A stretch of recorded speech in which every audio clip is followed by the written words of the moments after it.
রঙ্গ করে কাফন নিয়ে এসে মার্কেটে আমি বিক্রি করি, আর ওই টাকা দিয়ে আমি আমার জিন্দেগি চালাই। তবে আজ থেকে কয়েকদিন আগে যখন আমি এক কবরের মধ্যে প্রবেশ করে ফেললাম, ওই কবরের মধ্যে প্রবেশ করার পর আমি তাকায়া দেখলাম, যখন আমি ওই কবরের মধ্য থেকে কাফনটা চুরি করার জন্য লাশ থেকে কাফনটা খুলে ফেললাম, হুজুর আমি তাকায়া দেখি এক যুবতীর লাশ। আমি লাশটা দেখে আর নিজেকে ধরে রাখতে পারি নাই, শয়তানের প্ররোচনায় পড়ে গেলাম। এমন এক যুবতীর সাথে জেনা না করে আমি পারলাম না। হুজুর আমি কবরের মধ্যে কাফনটা পরিপূর্ণ খুলে ওই যুবতীর সাথে আমি জেনায় লিপ্ত হয়ে গেলাম। হুজুর এখানেই শেষ না, আমি জেনার কাজ শেষ করে করে এই কাফনটা নিয়া যখন আমি কবর থেকে উঠতে শুরু করলাম, তখনই গাইবি আওয়াজ আমার মনে হলো আমার ওই বোনটা আমাকে বলতেছে, এরে যুবক, কোন এলাকার তুই যুবক? বিন্দু মাত্র পরিমাণ ভয় কি তোর মাঝে নাই? আমার পরিবার আত্মীয় স্বজনেরা আমাকে এখানে রেখে গিয়েছে, কত সুন্দরভাবে গোসল দিয়া আমাকে পবিত্র, কত দামি কাফনের কাপড় দিয়ে আমাকে এখানে রেখে গিয়েছে। কাল কিয়ামতের ময়দানে আমি সবার সাথে পবিত্র অবস্থায় উঠবো, এজন্যই রেখে গিয়েছে। ওরে যুবক, তুই আমার সাথে কেমন কাজটা করে ফেললি? এতগুলো লাশ, এই লাশের মাঝে তুই আমাকে অপবিত্র অবস্থায় রেখে রেখে কোথায় যাও? ওই যুবক ডাক দিয়া বলে, পয়গম্বর, আমার গুনাহ এত বড়, আমি ওই কবর থেকে আসার পরে আমার মনে চিন্তা ঢুকে গেল, আমি আর কাফন চুরি করব না। ও পয়গম্বর, আমি আর কাফন চুরি করতে কবরে যাব না, কিন্তু আমার একটাই ভয়, আল্লাহ আমাকে মাফ করবে কি করবে না? নবী আমার বলেন, এর যুবক, তোমার গুনাহের পরিমাণ কি এত বড়? মানুষ কি এই পরিমাণ গুনাহ কি করতে পারে? যুবকের বুঝতে আর বাকি নাই, আল্লাহ মনে হয় মাফ করবে না। নবীর দরবার থেকে দৌড়াইয়া বিশাল এক পাহাড়ের চূড়ায় চলে যায়। পাহাড়ের চূড়ায় যাইয়া আমার মালিকের দরবারে শুধুমাত্র কান্না করে আর বলে, হে মালিক, সাহাবায়ে কেরাম সরায়া দিয়েছেন, নবীও আমাকে বলেছে বড় গুনাহ। ও আল্লাহ, তুমি তো আমাকে বানিয়েছো, তুমি যদি আমাকে মাফ না করো, আমাকে ক্ষমা করার মতো কেউ নাই।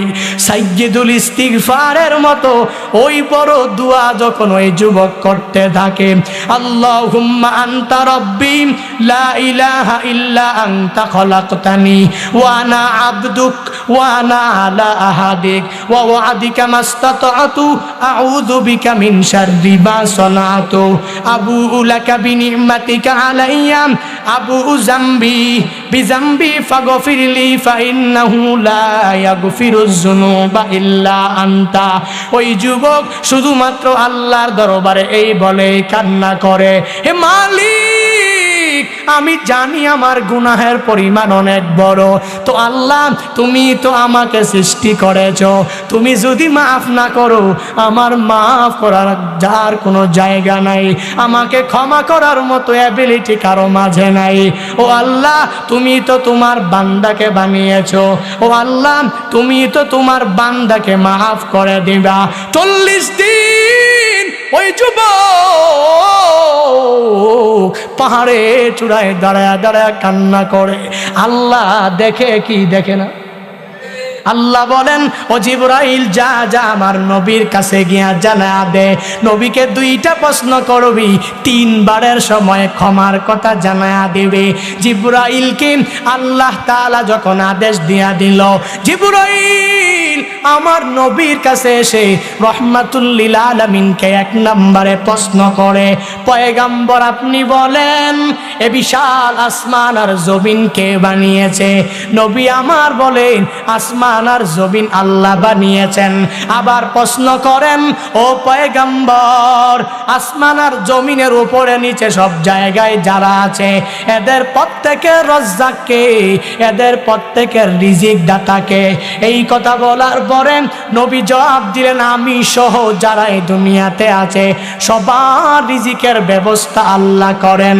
জিবরাইল বলেন, নবী আমার, যে আল্লাহ আসমান বানাইলেন জমিন বানাইলেন, যে আল্লাহ আসমান আর জমিনের নিচে উপরে আর আসমানের নিচে থাকা সব মানুষের চতুষ্পদ সব জন্তুর রিজিকের ব্যবস্থা যে মালিক করতে পারেন, ওই মালিক কি তার ওই বান্দাকে মাফ করতে পারে না?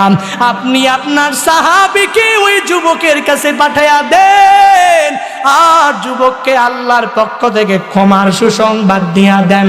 এই কথা বলে জিবরাইল চলে যায়। নবী আমার এক সাহাবীকে পাঠায়, ওই সাহাবীকে বলেন, ও সাহাবী যাও যাও মুখ পাহাড়ের উপরে এক যুবক তাকায়া দেখবা মালিকের দরবারে কান্না করে, শুধুমাত্র গুনাহ মুক্ত জিন্দেগি পাওয়ার জন্য কান্না করে। সাহাবী যুবককে পরিপূর্ণ ধরে যখন নবীর সামনে আনলেন, নবী আমার বলে, এরে যুবক তুমি আল্লাহর দরবারে এমন কান্না করে আল্লাহকে এমন রাজি তুমি করে ফেলেছো। একটু আগে জিবরাইল আমার কাছে এসেছিল, জিবরাইল আসিয়া আমাকে দুইটা প্রশ্ন করে জানায়া দিয়েছে, আমার রব তোমার জিন্দেগীর সব গুনাহ মাফ করে দিয়েছে। আল্লাহ পারে কি পারে না? বান্দা ওই যুবকের মতো গুনাহ তো আমি করি নাই, ওই যুবকের মতো এত বড় গুনাহ তো তুমি করো নাই। আল্লাহ যদি তাকে মাফ করতে পারে আমাকে পারবে কি পারবে না বলেন? আল্লাহ যদি তাকেও মাফ করে দিতে পারে, ওই আল্লাহ এখনো আছেন না নাই? এই জন্য বান্দা তাওবা করার কোনো বিকল্প নাই, সর্বাবস্থায় তাওবা করে নাও। আল্লাহর কাছে বারংবার মুনাজাতে বলো, হে মালিক আমি আমার জিন্দেগিতে এমন কোনো গুনাহ নাই করি নাই, ও আল্লাহ আমার এই গুনার খবর তো মা জানে না, আমার গুনার খবর বাবা জানে না, আমার গুনার খবর আত্মীয় স্বজনরা জানে না, তুমি তো সব জানো। ও আল্লাহ তুমি আমাকে মাফ করে দাও। আল্লাহ বলেন, ইল্লা মান তাবা ওয়া আমানা ওয়া আমিলা আমালান সালিহা ফাউলাইকা ইউবাদদিলুল্লাহু সাইয়্যাতিহিম হাসানাত ওয়া কানাল্লাহু গফুরার রহিমা। আল্লাহ বলেন, জিন্দেগিতে গুনাহ করেছো, যত নাফরমানি করেছো, ইল্লা মান তাবা যদি এসে তাওবা করতে পারো, ও আমানা পুনরায় ঈমান আনতে পারো, ও আমিলা আমালান সালিহান যদি আবার আমলে সালেহ চালু করতে পারো, আমি রব তোমার জন্য এত মায়াবান তোমার জন্য হয়ে যাব। আল্লাহ বলেন, রে গোলাম তুই এক নম্বরে তাওবা করলি, দুই নম্বরে ঈমান আনলি, তিন নম্বরে আবার আমলে সালেহ গুলো চালু করার কারণে তোর জিন্দেগীর সব গুনাহগুলো আমি আল্লাহ মাফ করে পরিসমাপ্তি ঘটাবো না। আমি আল্লাহ জিন্দেগীর গুনাহগুলোকে নেক দিয়া পরিবর্তন করে দিব। ইয়া ইলাহি তো মেরা গফফারু হায়, ইয়া ইলাহি তো মেরা सत्तारो है, या इलाही तो मेरा माबूद है, या इलाही तो मेरा माशूक है, या इलाही तो मेरा हन्नान है, या इलाही तो मेरा मन्नान है। আল্লাহর কাছে তাওবা করে নাও। আর বান্দা ওলিয়ে কামেল হওয়ার জন্য আজকের এই মাহফিল থেকে পরিপূর্ণ শিক্ষা নিয়া বাড়িতে যাও। এক নাম্বার ঈমানটাকে মজবুত করে সর্বাবস্থায় চলবা। 2 নাম্বার বান্দা সর্বাবস্থায় নেক আমল চালু করে দিবা। 3 নাম্বার গুনাহ মুক্ত জিন্দেগিটা গঠন করার চেষ্টা করবা। যদি কেউ বলে গুনাহ করার জন্য গুনাহের দিকে ডাকে, তাকে বন্ধু মনে করবা না। যদিও মনে করো দুনিয়ার বন্ধু, সে আসল বন্ধু না, বরং যে তোমাকে নামাজে ডাকবে তাকে বন্ধু বানাবা। যে তোমাকে রোজা রাখার জন্য আদেশ দিবে তাকেই বন্ধু বানাবা। যেই লোকটা 5 ওয়াক্ত নামাজ পড়ে তাকেই ধরে ধরে বন্ধু বানাবা। যেই লোকটা রোজা রাখে 30টা তাকেই তো বন্ধু বানাবা। যেই লোকটা মিথ্যা বলে না তাকেই তুমি তোমার বন্ধু বানাইবা। যেই লোকটা চুগলখড়ি করে না তাকেই তুমি তোমার বন্ধু বানাইবা। যেই লোকটা গীবত করে না তাকেই তুমি তোমার বন্ধু বানাইবা। যেই লোকটা শেখায়াত করে না তাকেই তুমি তোমার বন্ধু বানাইবা। এক কথায় তুমি ওই লোকটাকে বন্ধু বানাও যেই লোকটা জিন্দেগিতে কোনো গুনাহের ধারে কাছেও যায় নাই। আর ওই লোকটাকে ধরে ধরে তার সুহবত নিয়ে যদি তুমি চলতে পারো, ভালোর সাথে থাকলে খায় ভালোর পান, খারাপের সাথে যদি থাকো কাটবে তোমার 2 কান। ভালো তোমাকে ধরে ধরে নিয়ে নামাজের মুসল্লায় দাঁড় করায়া দিবে, আর ওই খারাপ লোকটা তোমাকে নামাজে আনবে তো দূরের কথা, তোমাকে নামাজ থেকে নিয়ে চা দোকানের আড্ডায় বসায়া দিবে, ঠিক কিনা? এজন্য ভালোর সাথে থাকবো, ভালো মানুষের সোহবত নিয়ে চলার চেষ্টা করব, পারবো তো ইনশাআল্লাহ। আল্লাহ তাআলা আমাদের প্রত্যেককে, বক্তা শ্রোতা সবাইকেই তৌফিক দান করুন। আর জোরে পড়েন। রাগ করেছেন? কষ্ট পেয়েছেন? আপনি কি ওই যুবকের মতো এত বড় গুনাহ করেছেন? আমার মনে হয় না। এত বড় গুনাহ করার পরেও যদি আল্লাহ মাফ করে দিতে পারে, কোনো কিসসা নিজে বানায়া বানায়া বলি নাই। তামবিহুল গাফিলিন একটা কিতাব আছে, ফকিহ আবুল্লাহ সমরকন্দি রাহিমাহুল্লাহু তাআলা এই তামবিহুল গাফিলিন লিখেছেন। এই তামবিহুল গাফিলিনের মধ্যেই এই ঘটনার সুন্দরভাবে উল্লেখ রয়েছে। বিশাল তাওবাকারীদের জন্য, গুনাহ কর্মেওয়ালা বান্দার জন্য বিশাল এক প্রতিদান হিসাবে এই ঘটনা।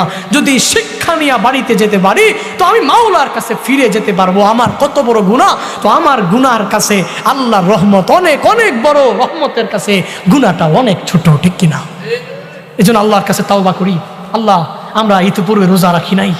আল্লাহ, আমরা ইতিপূর্বে নামাজ পড়ি নাই। আল্লাহ, ইতিপূর্বে নেক আমল করি নাই। সামনে যতদিন বেঁচে থাকবো আর নামাজ কাজা করব না। আল্লাহ, সামনে যতদিন বেঁচে থাকবো আর রোজা বাদ দিব না। আল্লাহ, সামনে যতদিন বেঁচে থাকবো আর জেনা করব না। আল্লাহ, সামনে যতদিন বেঁচে থাকবো আর কোনো সগীরা কাবিরা গুনাহের দিকে যাব না। আল্লাহ, সামনে বেঁচে থাকবো তো মিথ্যা বলার কোনো প্রয়োজন নাই। আল্লাহ, সামনে যতদিন বেঁচে থাকবো আমি গীবত করব না, শেখায়াত করব না, চুগলখড়ি করব না। পারবো তো ইনশাআল্লাহ? যুবক ভাইরা, পারবেন তো ইনশাআল্লাহ? আল্লাহ এই ভাইদেরকে তুমি কবুল করে নাও। জোরে পড়েন। আজকে একটা ভিডিও দেখে আমার খুব ভালো লেগেছে। এই যে ঈদ গেল না, ঈদ উল ফিতরে মাঝে মাঝে কষ্ট লাগে। আমি প্রত্যেকটা যুবককে জান দিয়ে মহাব্বত করি, এবং প্রবাসে যাওয়ার পরেই সৌদি আরবের 15 দিনে আমার আশপাশে প্রবাসী অনেক যুবক ছিল। তা আমি একদিন প্রশ্ন করলাম, বয়স এত কম তোমার? সে বাইতুল্লাহর পাশে এক ফন্দকে সে ডিউটি করে, এক হোটেলে সে ডিউটি করে, 10 ঘন্টা ডিউটি দাস। তা তাকে বললাম, তুমি এত ছোট মানুষ, অনেক ছোট, প্রবাসে থাকে, বিবাড়িয়াতে বাড়ি।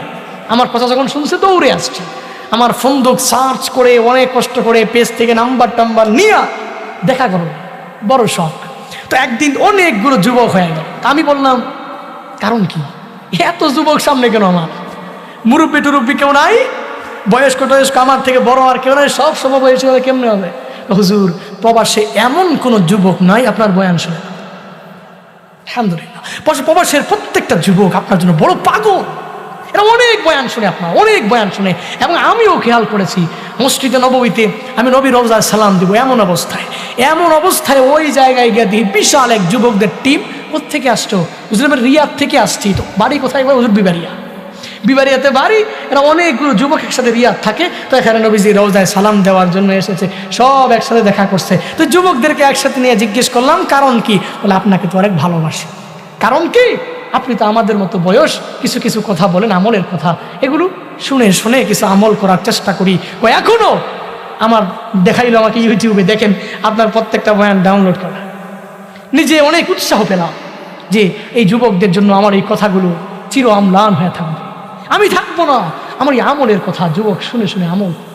আমি থাকবো না আমার এই বয়সী এক যুবকের কথা শুনে আরেকটা যুবক বয়সী সে পরিপূর্ণ নামাজের দিকে যাওয়ার জন্য উদ্বুদ্ধ হবে, নিজের মধ্যে উৎসাহ উদ্দীপনা সৃষ্টি হবে। হায় হায়, এর থেকে বড় কামালিয়াত আর কি আছে। এজন্য তো বলি, আজকে বিষয়টা দেখে খুব খারাপ লাগলো। আমাদের এলাকায়ও এরকম অনেক ঘটনা ঘটে। ঈদের দিনে অনেকে ওই যে পিক আপ নিয়ে 2-3টা ডেক্সেট বক্স টক্স নিয়ে যত ডিজে গান বাজায় আর সে ঈদ উদযাপন আছে না নাই। কিন্তু ভালো লাগার বিষয় হলো ভিডিওটা দেখার পরে খুব ভালো লাগছে আমার। সে যুবক মানুষ, মুসলমানদের যুবক, এলাকার ধর্মপ্রাণ কিছু মুসলমান থাকে না, যাদের ইসলামের প্রতি যাদের নিবেদিত প্রাণ, ইসলামকে মহাব্বত করে। দেখলাম যে কয়েকজন ধৈরা বাঁশ নিয়ে এমন পিটা, নাম পিক আপ থেকে নাম, দেখেন অনেকে সোশ্যাল মিডিয়ায় ভিডিওটা দেখেছে, খুব ভালো লেগেছে আমার। সাবধান, শুধু ঈদ না, আপনার যে কোনো অনুষ্ঠানে আপনি কেন গান বাদ্য কিংবা কেন আপনি এই 2-3টা এই ডেক্স নিয়ে বাজাতে হবে কেন? এত বেশি মন চায় তো হোলি টিউনের গান অভাব নাই, বাজান। এত বাজাইতে মন চায়, ইসলামের সঙ্গীত অভাব নাই, বাজান। আপনি পয়সা পয়সা বাজান, শুনেন। কিন্তু কেন KGF এর গান বাজাতে হবে? কেন আপনার বিভিন্ন অশ্লীল গানগুলো শুনতে হবে কেন? আপনি কি মনে করেছেন আপনি এভাবেই ভেসে ভেসে চলে আসছেন এখানে? না, আপনার ব্যাকগ্রাউন্ডে আপনার বাবা একজন মুসলমান ছিল, ব্যাকগ্রাউন্ডে মা মুসলমান, ব্যাকগ্রাউন্ডে ইসলাম আছে, ব্যাকগ্রাউন্ডে কোরআন আছে, কিতাব আছে, হাদিস আছে। এই জন্য যেটা মন চায় এটা হিন্দুরা করে, খ্রিস্টানরা করে, বৌদ্ধরা করে, এদের যা মন চায় তাই করে। তো আমি তো মুসলমান, আমি কেন করবো? এরা যা মন চায় তাই করবে, তো আমিও যদি যা মন চাই তাই করি, তো এদের মধ্যে আর আমার মাঝে কোনো পার্থক্য রইল? কথা বলেন না কেন? না, আমি তো যুবক, আমি কি ইয়া শাবাব আল মুসলিম, আমি একজন মুসলমানের যুবক। আমার মতো ছিল আবু বকর, আমার মতো ছিল ওমর, আমার মতো ছিল মুআজ, এরা ছিল। আমি এদের মতো হব, এদেরকে আমার অনুকরণীয় আদর্শ বানাবো, সাহাবায়ে কেরামকে আমি নিজের ফলোয়ার বানাবো, তাদের ফলোয়ার আমি হয়ে থাকবো, এদেরকে পরিপূর্ণ তাবে বানাবো। এজন্য আল্লাহ তাআলা আমাদের প্রত্যেককে বুঝার মানার তৌফিক দান করুন। কোনো সময় বিয়ে টিয়ে যা হবে, অনুষ্ঠান যা হবে, ডেক্সের বাজানো যাবে। বিয়ের প্রথম দিনে যদি আপনি ডেক্স বাজায়া, ডিজে গান বাজায়া, এখন তো আবার হালাল ডিজে গান বের হয়েছে। হালাল ডিজে গান কোনটা? ও মুর্শিদ, হ্যাঁ আছে না, কি যেন একটা আছে না, এটা পুরো হালাল ডিজে গান বলে। এটা আল্লাহ মাফ করুন, সকলে পড়িয়া আমি কিছুই বাজানো যাবে না। আপনি যা বাজান, বেশি ভালো না লাগলে ইসলামী সঙ্গীত বাজান। নিজের বিয়ের আর দাম্পত্য জীবনটা সুখময় করতে চান?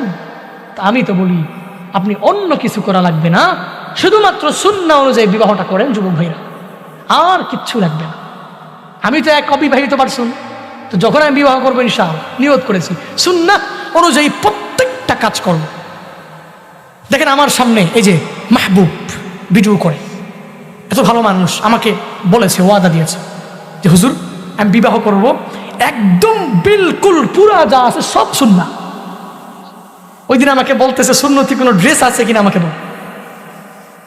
এভাবে প্রত্যেকটা মুসলমানের যুবক যখন বিবাহ করবে তো তার দাম্পত্য জীবনও সুখময় হবে। আর ওই ঘর থেকে যখনই একটা ছেলে আসবে, মেয়ে আসবে, তো ওটা মিজানুর রহমান আজহারির মতো হবে, ওটা হাফিজুর রহমান সিদ্দিকীর মতো হবে, ওইটা আশরাফ আলী থানভীর মতো হবে, ওটা বড় বড় স্কলারদের মতো হবে। যদি তুমি এইরকম না করে শুরুতেই যদি ঝামেলা দিয়ে শুরু করো, তো লা ফায়দা ফিহি, ওই ঘর থেকে সালমান শাহ আসবে, ওই বেয়াদব দিঘির কি যেন একটা আছে না, ওইটার মতো আসবে, বেয়াদব সানি লিওনের মতো আসবে, বেয়াদব পরিমণির মতো আসবে। ঠিক কিনা?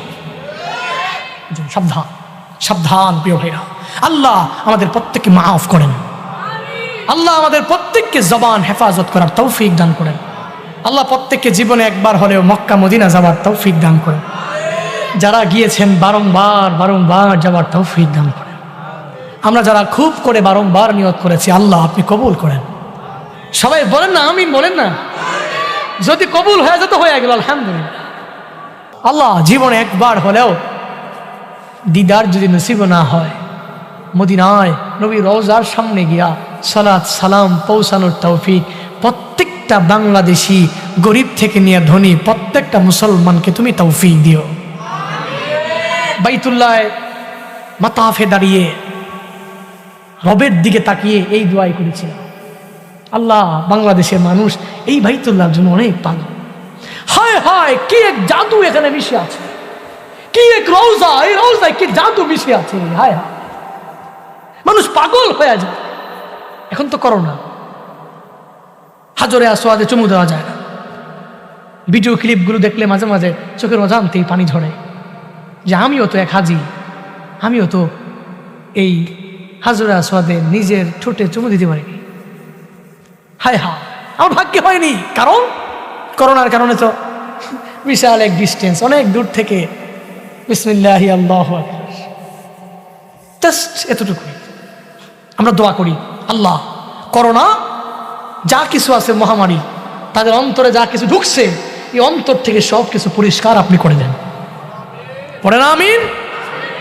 বাইতুল্লাহ, এখানে করোনা আসবে কোথেকে? হায় হায়, না কোশ্চেন কারো এখানে আসবে না, কারণ এটা ঘর কার? এই ঘরটা তো যেখানে যে যাবে ওখানে নিরাপদ অবস্থায় থাকবে, অসুস্থ হবে তো দূরের কথা, ঠিক কিনা?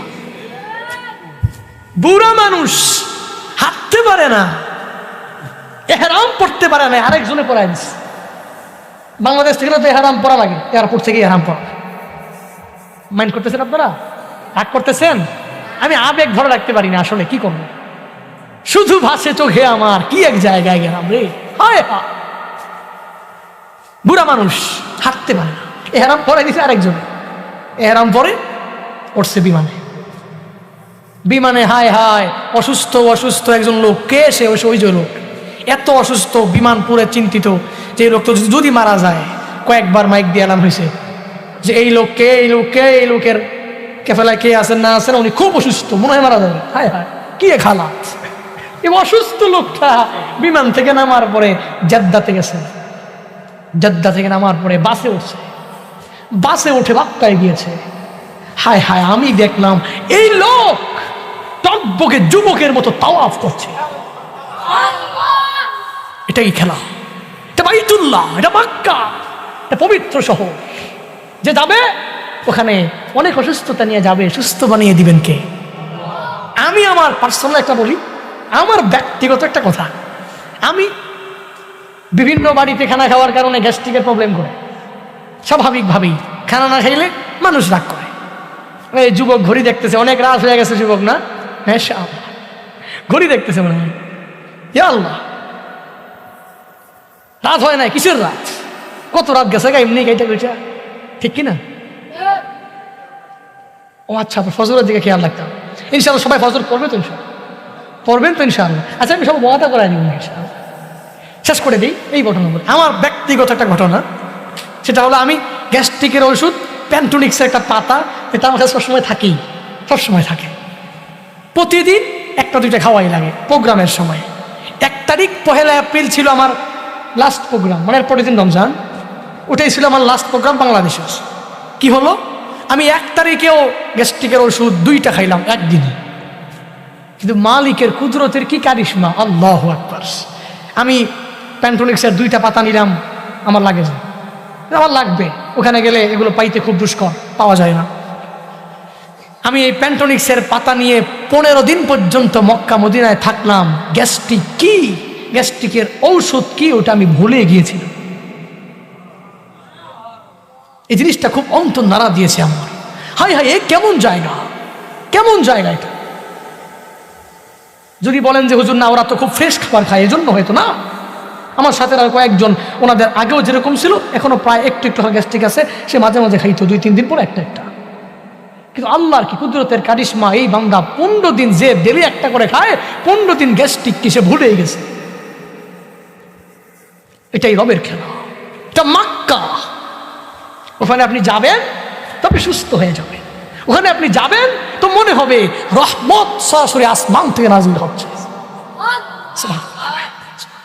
আলহামদুলিল্লাহি রাব্বিল আলামিন والصلاة والسلام على سيد الأنبياء والمرسلين وعلى آله وأصحابه أجمعين يا أرحم الراحمين يا أرحم الراحمين يا أرحم الراحمين اللهم اجعلني صبورا واجعلني شكورا واجعلني في عيني صغيرا وفي أعين الناس كبيرا اللهم اجعلنا من المستجابين للدعوات اللهم إنا نعوذ بك من زوال نعمتك اللهم إنا نسألك الجنة ونعوذ بك من النار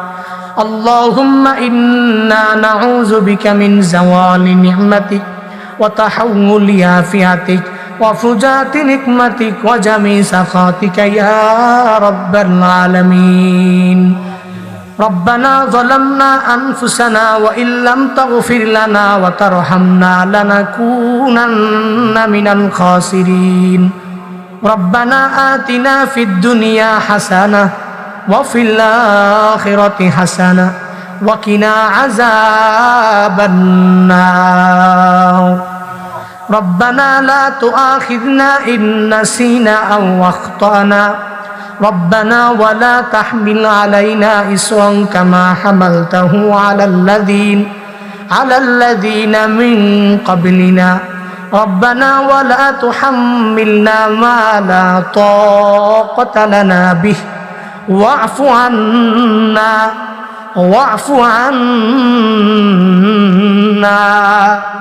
واغفر لنا وارحمنا أنت مولانا فانصرنا على القوم الكافرين ربنا إننا سمعنا مناديا ينادي للإيمان أن آمنوا بربكم فآمنا ربنا فاغفر لنا ذنوبنا وكفر عنا سيئاتنا وتوفنا مع الأبرار ربنا وآتنا ما وعدتنا على رسلك ولا تخزنا يوم القيامة إنك لا تخلف الميعاد رب ارحمهما كما ربياني صغيرا رب ارحمهما